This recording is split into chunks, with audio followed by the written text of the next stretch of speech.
There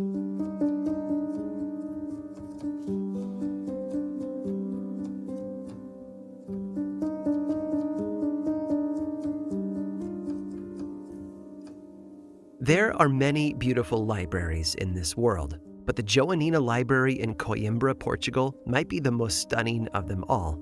Featuring 3 stories of ornately painted ceilings, gilded archways, and bookcases made from exotic wood, this Baroque marvel has been in operation since the mid-18th century. Then, of course, there are the books themselves, 200,000 of them in fact, some even older than the library itself, all of which needed to be carefully preserved and maintained. But the task, well, it's easier said than done. Paper, leather, and paste aren't the hardiest of materials, after all. There is temperature and humidity to worry about, not to mention meddling hands and the simple degradation that comes with time. But the greatest threat to the Joanina's priceless volumes? Well, that would be the bugs, eager to turn this rare archive into a tasty midnight snack. Yes, the Joanina was going to need top-rated exterminators, and luckily for nearly 300 years, they've known exactly who to call. 2 partners, known as the European freetail and the soprano pipistrelles, and they just so happen to be 2 species of bats. That's right, every night when the scholars filter out and towering stacks settle into darkness, hundreds upon hundreds of bats take over the library's hollow halls and swoop madly through the air, gobbling up every insect that might dare to threaten a book. It's the perfect example of a symbiotic relationship. In exchange for protecting the books, the bats get an all-you-can-eat buffet. Not a bad deal, right? It's one of those surprising yet not uncommon examples of humans and animals coexisting as we have throughout history. But unfortunately, not all interspecies encounters are quite so beneficial. Sometimes the beasts grow hungry for a meal that's a little more filling and go looking for something new. Or should I say, someone. I'm Aaron Mankey, and this is Lore.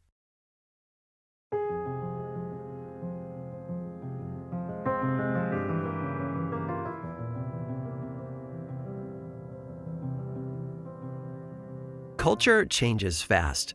Not to date myself here, but when I was a kid, a big day out involved buying a few packs of Garbage Pail Kid stickers before stopping at the video rental store to pick up E.T. on VHS, and that was just a few decades ago. Multiply that by centuries or even millennia, and most of our hobbies, daily activities, and technology are nearly unrecognizable from those in the past. And yet, certain things do endure, making music, for example, and telling stories, practicing religion, and the use of language. But believe it or not, there's one universal human action older than all of these that is still in practice today. That is the art of hunting. As it turns out, humans have been hunting animals for food since before Homo sapiens ever existed. An early human ancestor called Homo erectus was developing hunting techniques a whopping 1.7 million years ago, and we haven't stopped since. When art and storytelling finally did come about, hunting was one of the first subjects ever covered. Ancient images of the hunt have been discovered on rocks and in caves in Europe, southern Africa, the Sahara Desert, and beyond. You know those famous Paleolithic cave paintings of bulls in Altamira, Spain? Yeah, those paintings were started 34,000 years ago. The question, of course, is always why. And sure, we know why early people hunted. After all, everyone needed to eat. But why record these hunting exploits? Why was remembering past hunts so vital that it literally gave rise to the invention of art and storytelling? Well, in the words of scholar James A. Swan, hunt stories pass along the wisdom of hunting to future generations and energize people with the spirit of nature. In other words, for the very first time in human history, written symbols and images were used to pass on knowledge that could mean the very line between survival and starvation. As humanity evolved, so too did the act of hunting. Roughly 10,000 years ago, humans began to bring dogs along with the hunt. The Mesopotamians began hunting on horseback. Hunting tools evolved from crude stone implements to spears and bows and arrows, and now guns. Also, the more agriculture developed, the more civilization could finally cultivate their own crops, allowing us to rely less and less on meat for survival. Animal husbandry reduced the need for hunting even more. Flash forward to today, and most of our meat comes from factory farms, leaving hunting primarily to hobbyists or people in remote regions of the world. But still, the tradition endures. It seems that hunting is part of our very blood. And it's never just been practical. All throughout hunting history, the practice has been entangled with folklore. In mythologies all over the world, there are stories about gods whose job it is to oversee the hunt, and oddly enough, most of them happen to be birds. Take, for example, the Navajo black god, a hunting spirit manifested into a crow. For the native Koyukon people of Alaska, a raven oversees the hunt, while in South America, it's a condor. Meanwhile, in parts of Africa, an eagle spirit hovers over the hunters, making sure that everything goes according to plan.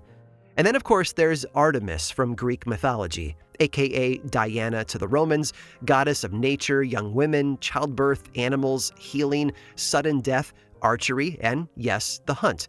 Look, she was a busy lady. In one story about Artemis, her brother Apollo challenged her to an archery competition, betting that she couldn't strike a small black spot far off in the water. Not one to turn down a contest, she accepted and struck the object with ease. But when she went to collect her kill, she was horrified to discover that her brother had tricked her into murdering her own true love, Orion. Grief-stricken, she honored her beloved by placing him into the skies as a constellation, along with his dogs Canis Major and Canis Minor, where they may joyfully hunt for the rest of eternity. In most stories, hunters are portrayed as noble heroes, strong, capable warriors, keeping the beasts at bay and the villagers' bellies full. In fact, one historical politician became so obsessed with the heroic image of the hunter that he wanted to embody it himself. Commodus, emperor of Rome and contender for the most deranged evil guy to have ever existed, dressed up as a gladiator, climbed into the Colosseum, and proceeded to kill 100 bears in a single day. After that, he decided he was the reincarnation of Hercules himself. And sure, 100 bears is, well, a lot of bears. But here's the thing, those bears were penned into the arena, while Commodus shot them from the balcony overhead. Not exactly an act of bravery. And if Commodus teaches us anything, it's that not all hunters are heroes. And in fact, in the most famous hunting lore of all, they might just be demons. Here, imagine it's the dead of winter. The days have grown short and you've just stepped outside bundled up against the cold. Perhaps you're taking a chilly walk to work or just getting a bit of fresh air, when suddenly you hear a ferocious rumbling coming from the sky. Looking up, you see what makes your blood run cold. It's a demonic hunter on horseback galloping across the clouds.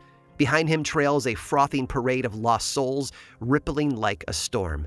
Black dogs and wolves yip at their feet, and shadows swirl, darkening the stars. Some of their horses have 6 legs or 8, with fire blazing in their eyes. And then they all begin to chase you. It's a terrifying image on its own, that hellish hunting party tearing through the midwinter sky. But what's even more terrifying is that seeing it is said to be an omen of impending doom. Variants of the tale have been told all throughout Europe, but it was none other than Jacob Grimm who, noticing a pattern, coined a term for this motif. He called it the wild hunt. From generation to generation, humans have killed wild animals for food, ritual, sport, and spiritual practice. We have become the ultimate apex predator. In short, we've gotten a little cocky. Cocky enough that sometimes nature decides to put us in our place. Which begs the question, what happens when the hunter becomes the hunted?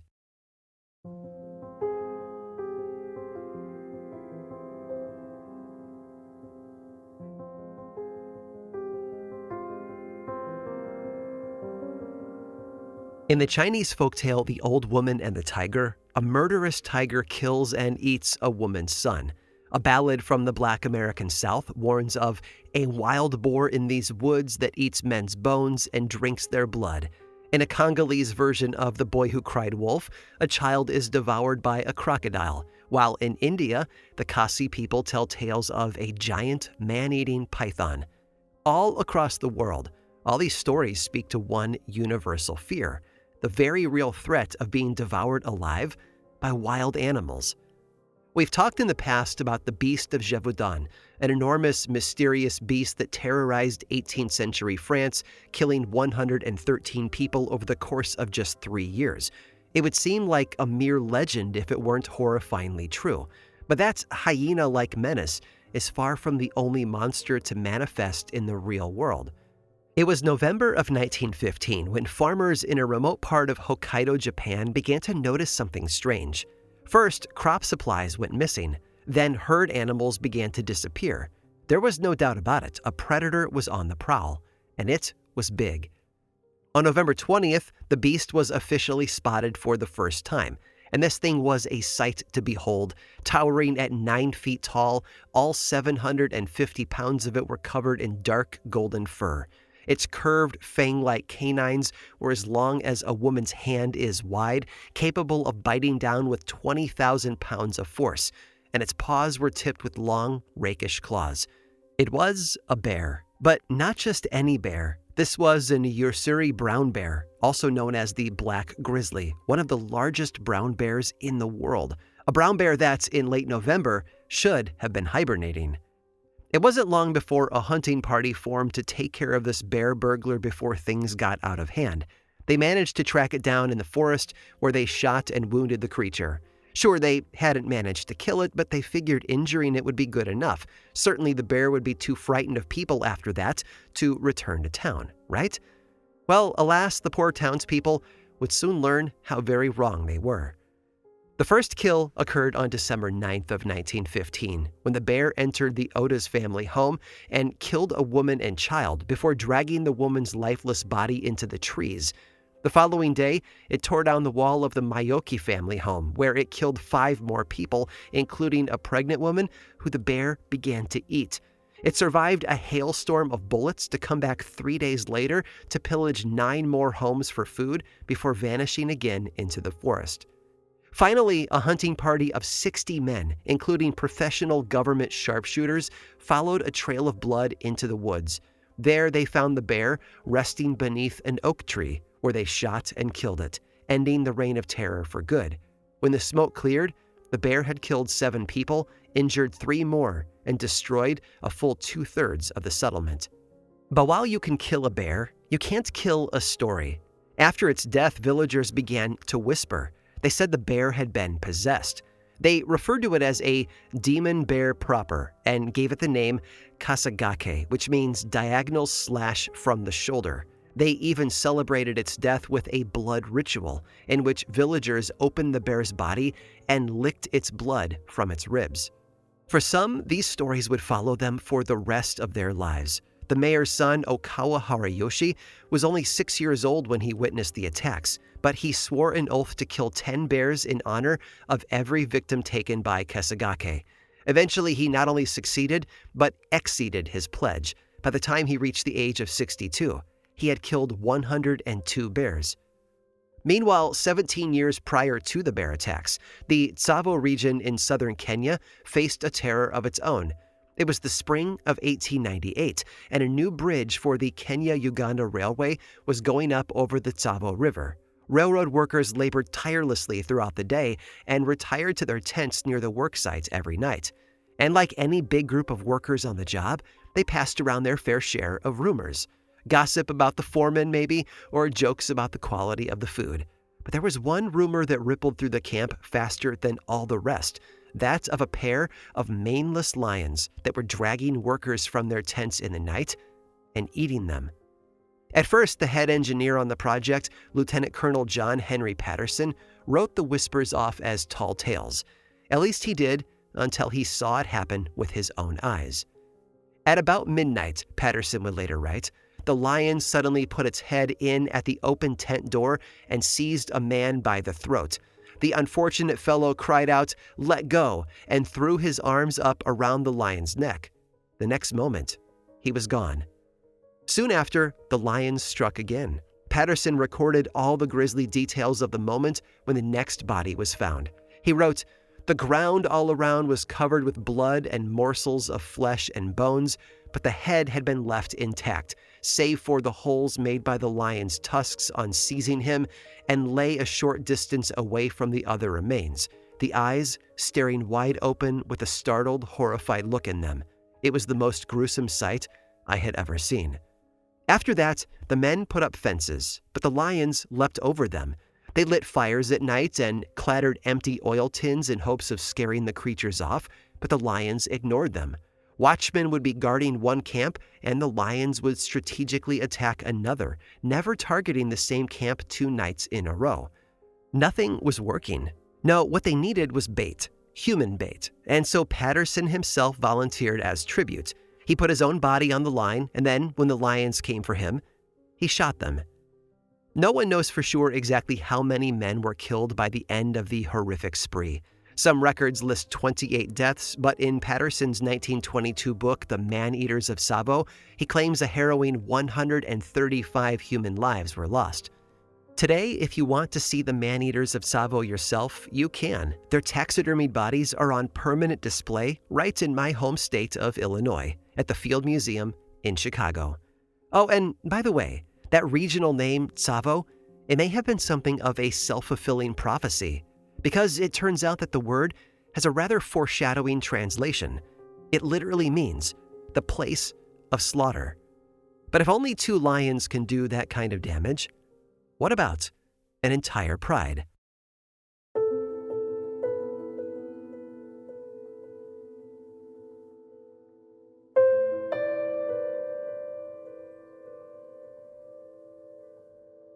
It was just after sunset when the man set off along the winding path home. It had been another long, hard day working as a kitchen servant at a Swedish mission in the southern highlands of Tanzania, and he was eager to call it a night. With only a hurricane lamp to light his way home, the man journeyed through the dark. Jacaranda trees towered over him, and the night winds played in the branches. Perhaps he thought of his soft bed waiting for him at home. Maybe he took a breath, appreciating the beauty of the rustling forest. And sure, I'm speculating here, but I like to imagine the man had one small moment of peace before what came next, because that's when a 9-foot-long, 550-pound monster sprung out of the dark woods. Back at base, the missionaries heard an animalistic scream roaring through the trees. They tore after it, but by the time they made their way to the poor kitchen hand, there was very little left of him. The man-eaters of Njombe had struck again. But for context, let's rewind. It was in 1932 when the rumors began to spread. Villagers whispered of friends and family vanishing without a trace. Mothers and daughters, fathers and sons, gone in a blink, or worse, found disemboweled in their own backyards. The culprit? None other than a pride of killer lions. Now, I want to be clear here. Lions don't usually eat people. A lion's typical diet consists of wild game like antelope, pigs, buffalo, zebras, and things like that. But sometime around 1932, one pride got a little taste of, let's just say, a rarer cut of meat. And whoever their first victim was, they must have been pretty tasty, because once the big cats tried it, they couldn't get enough. That's right, the man-eaters in the Njombe, as they came to be called, was a pride that ate exclusively humans. No pigs, no zebras, just people. There were even accounts of lions charging into herds of livestock, snatching a herdsman off the back of a bull, and running back out again without so much as a glance at the cattle. And at this point, you might be wondering, how many of us would a lion need to eat to sustain itself per year? Well, don't worry, I've got you covered. For bare survival, eating nothing but human adults, a single lion needs to eat 50 people each year. To be in prime healthy condition, though, that number goes up to 150. Then multiply that by the roughly 15 lions of the Njombe pride, and, well, math can sometimes be scary. Hunting across a 1,500 square mile territory there in Tanzania, these lions ushered in a reign of terror unlike any seen before or since. They snacked on people like popcorn, and they were smart too. While most lions are nocturnal, these ones hunted by day, when townsfolk would most likely be out and about. The pride would also split up to orchestrate multiple attacks at once and traveled up to 20 miles each night so they could ambush a new unsuspecting town at dawn. And if you think staying home with your door locked might keep you safe, think again. Because when the area went into full-blown lion-induced lockdown, the man-eaters began leaping onto thatched rooftops, tearing their way through, and dropping down onto their victims from above. And there was apparently one body part that the lions seemed to enjoy the most. They were always careful to crack open a victim's skull and lick out the brain. Kill after kill, village after village, one thing became glaringly clear to the people of Njombe. These were no ordinary lions. No, not ordinary at all. In fact, they might be the result of witchcraft. And to be honest, they may have been onto something here. You see, around the same time that the lions began their rampage, head tribal leader and legendary witch doctor Matamula Manjera was accused of corruption and stripped of his position. And he wasn't exactly happy about that. Legends emerged claiming that Matamula and his assistants were secretly herding lions from village to village, targeting the witch doctor's enemies. Some said the killings would continue until Matamula was reinstated in the tribe. Soon enough, villagers began plying Matamula with gifts, hoping to protect themselves or even sway him into sending his lions after their enemies. Now, if you've ever heard the phrase, like herding cats, this might not seem like a plausible explanation. But that's only because you're missing one small detail. You see, the villagers didn't believe that they were dealing with cats at all, but Simba ya Mtu, or as you and I might call them, were-lions. According to legend, Simba ya Mtu were either corpses or living people with the ability to shapeshift into animals. And this second option was a problem, because it meant that lions could be anyone. For all the townspeople knew, their best friend or sister or husband could be one of those flesh-eating monsters in disguise. People became terrified to speak about the lions, for fear that one of the were-lions was among them, and if insulted, would seek revenge. Just imagine how utterly terrifying this period of time must have been for them.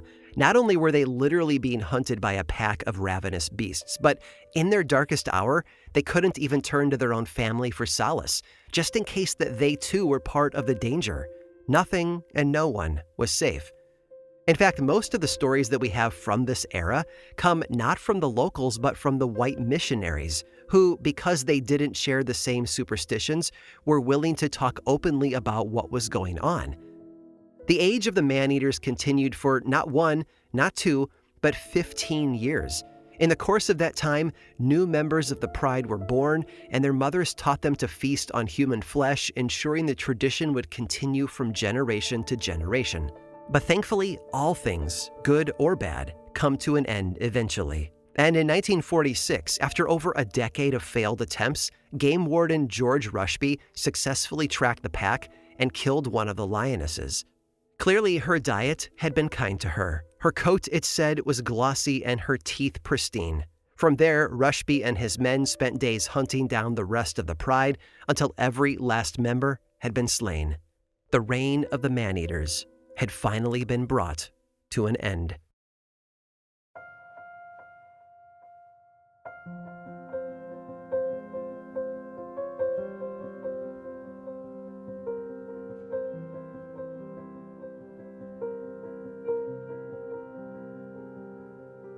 We tend to think of ourselves as separate from nature, above it even, immune to the doubts and dangers that animals face in the wild. But when something like the Njombe man-eaters come along, it's a reminder of where we truly stand. That is, right here on planet Earth, just like every other creature. And it can be frightening, yes, the notion that we might not be as far removed from the food chain as we thought. But in all these stories, there's something vital that we have yet to discuss: why these attacks happened in the first place. After all, lions don't typically hunt humans. Neither do bears or tigers or any of the other ravenous beasts that we've mentioned today. Well, as it turns out, every single one of those killer animals had one thing in common: their habitats had all been threatened by us. In the case of Kasagake the bear, colonists in Hokkaido had overfished the region so greedily the bears had little left to eat. And the lions of Tsavo? Well, over the previous century, 90% of African lions' natural habitat had been destroyed to make room for, That's right, human beings. And in Njombe, you could blame a vengeful witch doctor. But there is another explanation. Because right before the attack started, the local government attempted to mitigate a cattle plague by deliberately killing off a large number of the region's prey animals. In other words, when we take away animals' food, what do they have left to eat? But us. Oh, and speaking of Kesagake, that brown bear in Japan, you know how I said the villagers held a post-mortem blood ritual, licking the bear's blood from its lips? Yeah, apparently this wasn't their first taste of the stuff. For hundreds of years before Kesagake's wrath befell the region, the indigenous Ainu people there in Hokkaido had practiced a tradition called Iomante, or the sending of the bear. First, they would find a newborn cub, then they would kill its mother and take the cub back to the village to raise it as their own. At least until a year later, when the cub would be lashed to a post in the town center and slaughtered. The bear's throat would be slit, and the villagers would drink its warm, flowing blood. I'll leave you with the words of one of the witnesses of Kesagake's death rite. When the night began, the families were in a frenzy. Their behavior was becoming hardly different from that of the bears. History often has a way of shattering our assumptions. Looking back, perhaps the line between man and beast isn't so clear after all.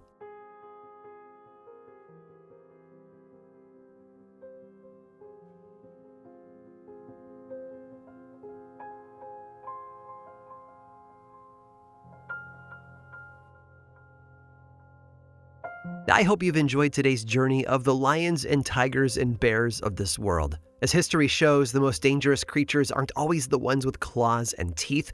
A predator hunts with patience, with instinct, and with a sharp edge of hunger, human and animal alike. But when the balance shifts, when the hunter becomes the hunted, it stirs something ancient within us, a primal fear inherited from millennia of kill or be killed survival. And I have one last story for you in which that fear itself becomes a weapon. Stick around through this brief sponsor break to hear all about it. This episode was sponsored by Cook Unity. Some of the best meals I've ever had were the moments when I took a chance on a menu item in a restaurant and trusted them to deliver the goods. That's why I crave the meals made by Cook Unity's renowned chefs. Cook Unity was made for adventurous eaters with countless global cuisines from 160-plus award-winning chefs. Me, I ordered the Dijon mustard chicken thighs with basil mashed potatoes and carrots by Chef James Grody, and it was incredible. Fresh, vibrant, and so satisfying. And I'm low-key obsessed with that Dijon mustard seasoning. So dang good. With more than 300 weekly menu options, Cook Unity makes it simple to connect to your cravings. Personalize your menu by navigating their easy-to-use platform, and then filter by chef, protein, cuisine, or dietary need to find meals that satisfy your cravings and stick to your health goals. All Cook Unity meals are delivered fully cooked, heat in as little as 5 minutes in the oven or microwave. Enjoy high-quality culinary masterpieces for a fraction of restaurant takeout prices. Subscriptions start as low as $11 a meal. Skip deliveries, pause, or cancel anytime. Get what you're craving. Try the freshest, best-tasting meal delivery made by your favorite celebrity chefs. Go to cookunity.com/lorefree or enter code LOREFREE before checkout for free premium meals for life. That's free premium meals for life by using code LOREFREE or going to cookunity.com/lorefree. Terms and conditions apply. Go to cookunity.com for details. This episode was also sponsored by Quince. I'm not into chasing trends, but I am all about stuff that fits right, feels good, and actually lasts. That's why I keep coming back to Quince. Their lightweight layers and high-quality staples have become my everyday essentials. And I will keep banging this drum until everyone gets on board. I wear one of their 100% merino wool all-season t-shirts every single day, and I just ordered more. If you've been looking for t-shirts that fit great and hold up over time, I really think you should give Quince a try. Quince has all kinds of stuff that you'll actually wear on repeat, like breathable flow knit polos, crisp cotton shirts, and comfortable lightweight pants that somehow work for both weekend hangs and dress-up dinners. And the best part? Everything with Quince is half the cost of similar brands. By working directly with top artisans and cutting out the middlemen, Quince gives you luxury pieces without the markup. On top of all of that, Quince only works with factories that use safe, ethical, and responsible manufacturing practices and premium fabrics and finishes. Stick to the staples that last with elevated essentials from Quince. Go to quince.com/lore for free shipping on your order and 365-day returns. That's QUINCE.com/lore to get free shipping and 365-day returns. Quince.com/lore.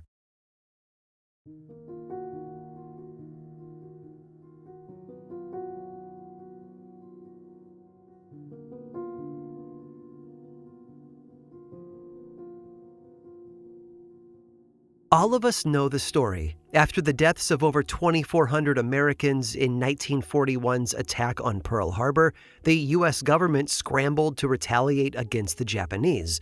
But pretty quickly, they realized that there was a bit of a problem.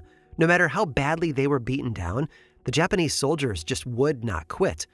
Rather than surrender, the Japanese would fight to the death, and it was because of this that the U.S. came to a realization. Battering these troops physically would not be enough. They had to find a way to also destroy their morale. And thus, in 1942, the OSS was formed, a precursor to what would eventually become the CIA. And this group was tasked with dreaming up strategic ways to destabilize the Axis powers through psychological means. Or, as you might know it today, psyops. These guys started tossing out all sorts of ideas onto the table, from making propaganda pamphlets, to distributing misinformation, to broadcasting demoralizing news segments in enemy territory. But not all the ideas were quite so, let's just say, practical. Take the exploding pancake mix codenamed Aunt Jemima, or a perfume spray designed to smell like human excrement. But the wildest idea of them all had to be a little project called Operation Fantasia. It all started when OSS founder William Donovan told his team to outfox the Axis enemies. And, well, one scientist by the name of Edgar Salinger took that order very, very literally. Salinger had spent his early years as a businessman in Tokyo, and while there, he had picked up a bit of the local folklore, specifically legends of the kitsune, a mischievous Japanese spirit that took the form of a fox. What if, Salinger proposed, we could exploit the Japanese superstitions to our own advantage? And thus, Operation Fantasia began. The idea was simple. Step 1, create a bunch of fake kitsune. Step 2, sprinkle them around Japan. Step 3, wait for the Japanese to see them, at which point their superstitious nature would cause them to interpret the creatures as portents of doom and thus destroy Japanese morale. Step 4, win the war. And hey, what could go wrong, right? Well, the original idea called for making fox-shaped balloons, although they eventually decided to use real foxes instead. That is, real foxes spray-painted with spooky glow-in-the-dark paint. The United States Radium Corporation even provided the specially made radium-laced paint for the project. Now, this paint had a habit of sliding right off of the fox fur, so veterinarians at the Central Park Zoo were tasked with figuring out how to get the stuff to stick. After running numerous tests on raccoons, they finally succeeded. All systems go. The next roadblock was figuring out how to actually deliver the foxes to Japan. Given the fact that Japan is an island, it was assumed that the foxes would have to be dropped in the water and swim ashore. But this raised two questions. Could the foxes even swim? And second, would the glowing paint wash off in the water? To answer these questions, the OSS did the only reasonable thing. That is, they dropped a bunch of foxes, painted with radioactive paint, into the Chesapeake Bay. Luckily, they did swim to shore, but most of the paint indeed ended up washing away. It seems like having them swim to land might not be the best move. On top of this, they decided that paint alone wouldn't be dramatic enough to make regular foxes look like menacing evil spirits. And so they brought in another group of experts to make the foxes look even more demented. These experts? Why, that would be taxidermists. According to an article in the Arizona Daily Star from August 19th of 1946, and I quote, "The taxidermists went to work and stuffed and mounted several deceased foxes, minus their rump and hind legs, so the remainder could be strapped upright on the backs of the live foxes in such a manner that they appeared to be running along on their hind legs." And it wasn't just fox parts they strapped onto these poor creatures. Oh no, they also used human skulls. In the words of Salinger himself, We have made a stuffed fox with a human skull affixed to its head, equipped with a simple mechanical device for raising and lowering the jaw so as to simulate the opening and closing of the mouth of the skull. Seriously, you cannot make this stuff up. And as the cherry on top, the OSS planned to enlist the help of Japanese citizens with Allied sympathies to pretend to be possessed by these bona fide kitsune, uttering, and I quote, strange chants to make the whole charade more realistic. And finally, the project was ready. There was only one thing left to do before sending the deranged fox taxidermy human skull monstrosities over to Japan. It was time to test how these things actually affected civilians. One fine day in 1943, 30 freshly painted foxes were shipped to Rock Creek Park in Washington, D.C., and then they were set loose to terrorize the American public. According to the National Park Police, and I quote, horrified citizens, shocked by the sudden sight of the leaping ghost-like animals, fled from the dark recesses of the park with the screaming Jimis. It was official. The foxes were freaky enough to go to Japan. Operation Fantasia's time had come at last. And then, just as the long-awaited plan was about to be set in motion, the U.S. sent something else to Japan that rendered the whole scheme obsolete. I'm referring, of course, to the atomic bomb, the one that vaporized Hiroshima and Nagasaki. The war ended without the Operation Fantasia foxes ever touching Japanese soil. And that may be for the best, because the thing is, it never really would have worked. Why? Well, because the entire premise the project was based on, Japanese citizens' rampant superstitiousness and gullibility, was rooted in nothing else but baseless racism. Scholar Vince Houghton may have said it best. The entire plan, he wrote, was based on the perceived sense of cultural superiority that was utter nonsense. American contempt for Japanese society blinded us to the fact that this was the nation that had kicked our butts at Pearl Harbor, using ideas and technology we hadn't even thought of yet. We would never have tried this against the Germans. The Germans were urbane, they were cosmopolitan, they were European, they were white. The Japanese were Asian, they were superstitious, they were gullible, they were primitive. They would be easy to dupe. Sadly, he concluded, we learned the truth the hard way.